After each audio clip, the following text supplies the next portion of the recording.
Hello everyone, my name is Tosin, and I work for the Southern Sea Council, which is just outskirts of London right here. And we've had a discussion in our group as technologists, and luckily enough, we had very diverse people from different technology aspects coming together to sit there. To answer the question, can we trust AI, right? Yeah, and the short answer is yes, we can actually trust AI, but without making sure that we do not lose our guardrails. And I'll say guardrails in the broader context of what are the steps, what are the validations you've put into place if you decide to implement AI into your project, into your work. And I'll be breaking down into 4 key areas. The first is transparency and explainability. So when you build AI systems, you want to ensure that your whatever agent you use can be explained.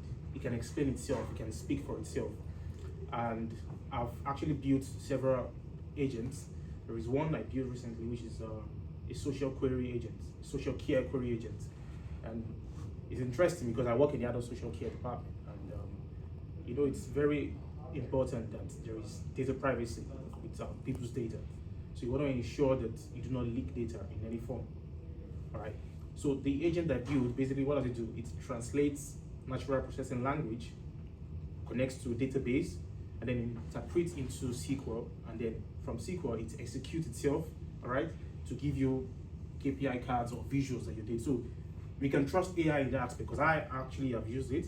So it all depends on where do you want to use it and how are you actually implementing certain guardrails to ensure that your result, your output from your prompt is concise and precise. So there is something we use with OpenAI SDK. It's called tracing. So if you use an OpenAI LLM agent, you as the developer yourself have access to OpenAI's backend to see the steps that the agent has actually gone on to give you this result. So there's a way to check and explain whatever your code is giving you. The second is onto privacy and security. I know we had our cybersecurity experts over there, Tim Lane, speak about security.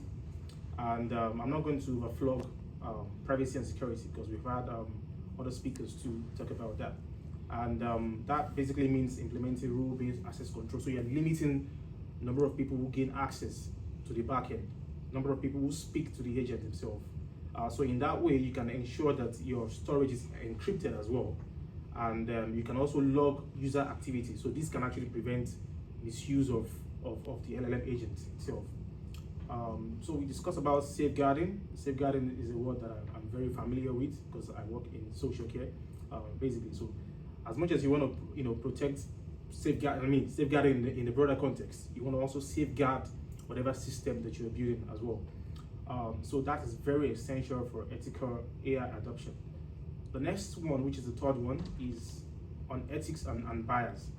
So we looked at awareness of ethics and bias, how AI systems can actually, reflect or amplify biases that it presents in your data.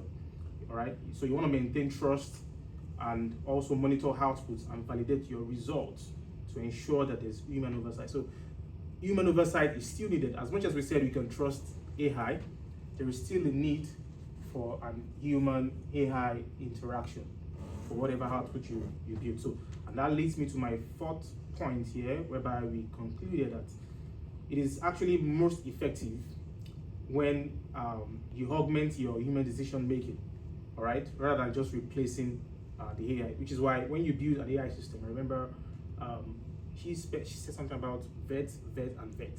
So what that means is you also have someone on the back end who is vetting and checking that the system that you built is still in place and functioning as you want it to.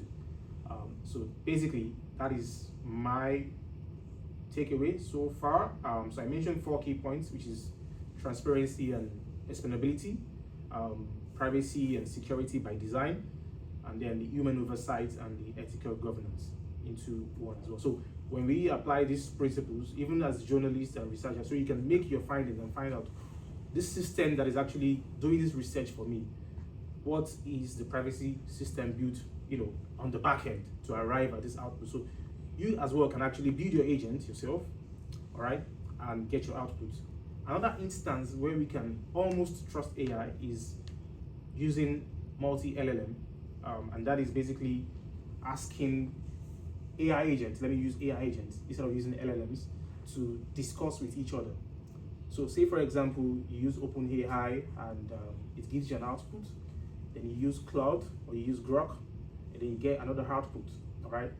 The thing is, there will be some similarities in terms of the result that they do give you, but there are ways in which you can build systems that will have those agents coordinate with each other, all right? It's like a framework, it's like a protocol you're building, whereby they checkmate each other for whatever output that they give each other, and then the debate is quite similar to the discussion we're having, right? Having a roundtable discussion. So these agents will sit together, have a roundtable discussion, and identify where there are conflicts in terms of their outputs, and then deliberate again on those conflicts, all right, and then produce a final output. So it's been checked, it's been verified that it's about 95% more efficient than just relying on a single use of LLMs. So when you put all these guardrails, measures into place, then you see that you're building something close to, I know I said you can trust AI, but you can trust it 95%. Thank you very much. Thank you very much.